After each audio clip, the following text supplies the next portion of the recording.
Bismillahirrahmanirrahim. Assalamualaikum warahmatullahi wabarakatuh. Yang terhormat Miss Rias selaku dosen pengampu pada mata kuliah FLSP Reading serta teman-teman kelas G yang berbahagia. Pertama-tama marilah kita panjatkan puji syukur atas kehadirat Allah Subhanahu wa taala karena atas limpahan rahmat dan karunia-Nya sehingga kita semua dapat melakukan ataupun bertemu untuk melaksanakan kegiatan perkuliahan pada pagi hari ini dalam keadaan sehat walafiat. Baik, pada pertemuan kali ini kami dari kelompok 2 akan mempresentasikan mengenai materi tentang skimming atau bisa dibilang teknik reading atau teknik membaca.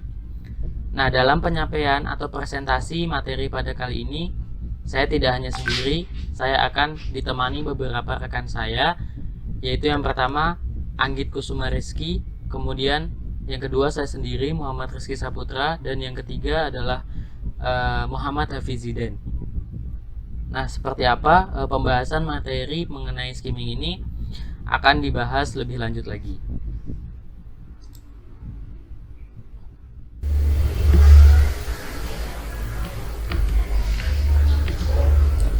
Now, I will tell you about what is skimming.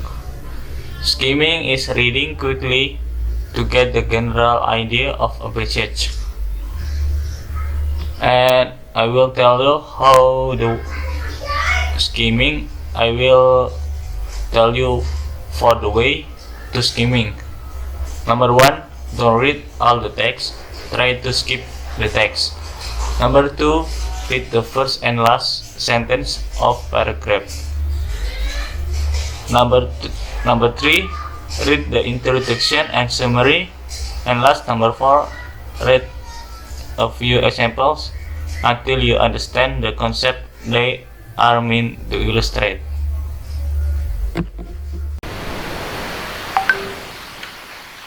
Assalamualaikum warahmatullahi wabarakatuh.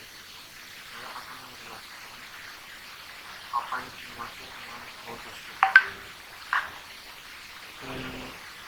Muskim adalah dalam bahasa Indonesia memiliki artian sekilas. Teknik membaca ini digunakan saat kita ingin menemukan ide utama secara keseluruhan dari sebuah buku.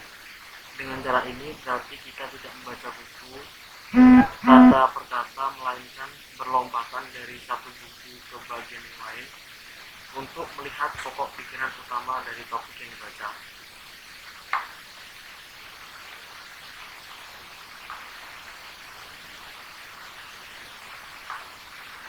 Skimming memiliki 5 bagian. Yang pertama adalah read the title. Yang dimaksud dengan read the title adalah baca dari judul dan subjudul dari sebuah buku untuk mengetahui ide utama yang dibahas.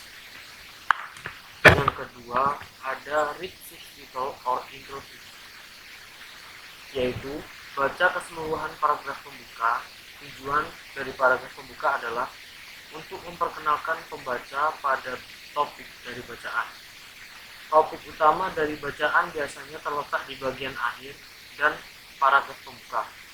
Akan tetapi, tidak ada salahnya membaca keseluruhan paragraf agar mendapat gambaran yang lebih jelas.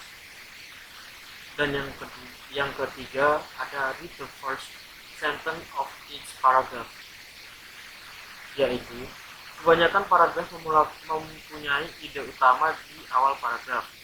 Untuk itu, cukup membaca kalimat pertama atau kedua dari setiap paragraf setelah paragraf pembuka.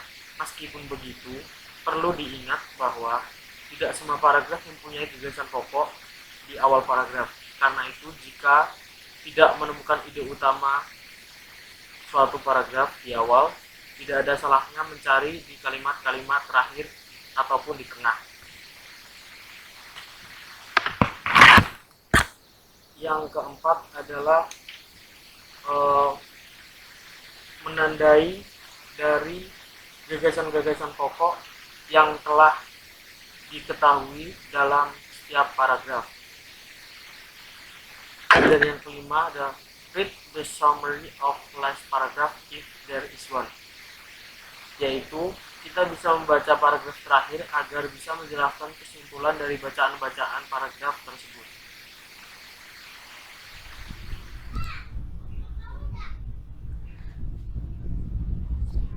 Baik, selanjutnya setelah mendengar presentasi dan pembahasan oleh dua rekan saya tadi mengenai bagaimana teknik dan cara kita untuk bisa membaca skimming. Nah, sekarang kita melihat beberapa contoh soal mengenai skimming itu sendiri.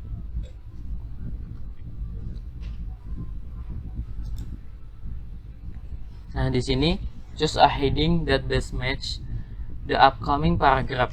Remember, underline your keywords.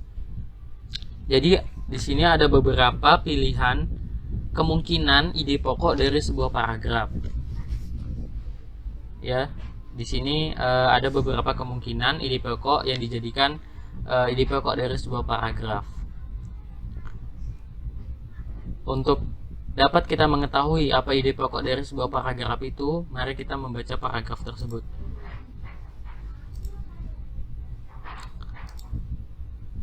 Nah, let's skim the first and last sentence from the passage. Jadi baca kalimat pertama dan kalimat akhir dari paragraf ini. Sekali lagi seperti yang disampaikan oleh rekan saya tadi untuk teknik membaca skimming ini, yang pertama itu membaca first and last sentence atau membaca kalimat pertama dan akhir. Baik, kita baca untuk kalimat pertama, yaitu in recent years evidence has been collected which suggests that the proportion of British children and teenagers who are unhappy is higher than in many other developed countries around the world. Nah, jadi dalam beberapa tahun terakhir, bukti telah dikumpulkan bahwa menunjukkan bahwa proporsi anak-anak dan remaja di Inggris yang tidak bahagia atau unhappy dia lebih besar daripada di banyak negara maju lainnya di seluruh dunia. Nah, kemudian untuk kalimat terakhir, last sentence, this seems to have a negative effect on how they feel about themselves. Ini tampaknya berdampak negatif pada proporsi mereka tentang diri mereka sendiri. Nah, setelah membaca kalimat pertama dan terakhir ini,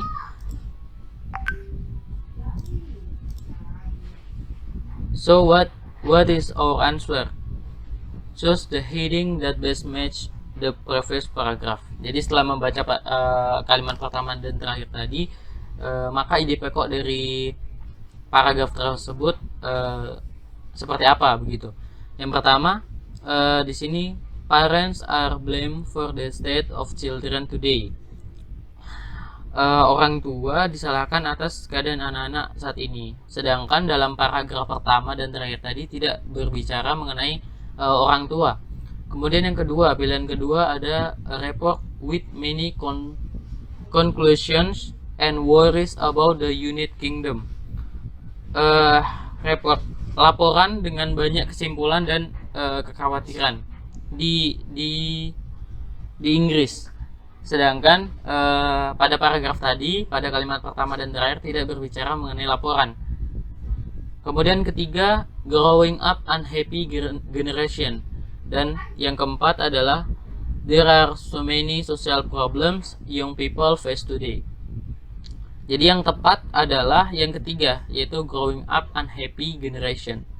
Kenapa? Ya, yang keempat itu banyak sekali masalah sosial yang dihadapi oleh anak muda saat ini. Sedangkan dalam kalimat pertama maupun kalimat terakhir tadi tidak berbicara mengenai masalah sosial atau social problems. Jadi yang tepat adalah yang ketiga, growing up unhappy generation. Tumbuh generasi yang tidak bahagia. Ya, seperti yang di paragraf tersebut. Nah, di sini children and teenagers who are unhappy. Jadi anak-anak dan remaja di Inggris itu tidak bahagia begitu. Dan yang kalimat terakhirnya itu this seems to have a negative effect on how they feel about themselves. Dan berdampak negatif. Ada dampak negatif daripada generasi yang tidak bahagia atau anak-anak dan remaja yang tidak bahagia di Inggris. Jadi yang tepat adalah yang growing up unhappy generation atau tumbuh generasi yang tidak bahagia. Nah, itulah ide pokok daripada paragraf tersebut. Nah, mungkin itu materi yang dapat kami sampaikan dari kelompok 2. Apabila ada kekurangan dan kesalahan, kami mohon maaf. Lebih dan kurangnya, kami mohon maaf. Wassalamualaikum warahmatullahi wabarakatuh.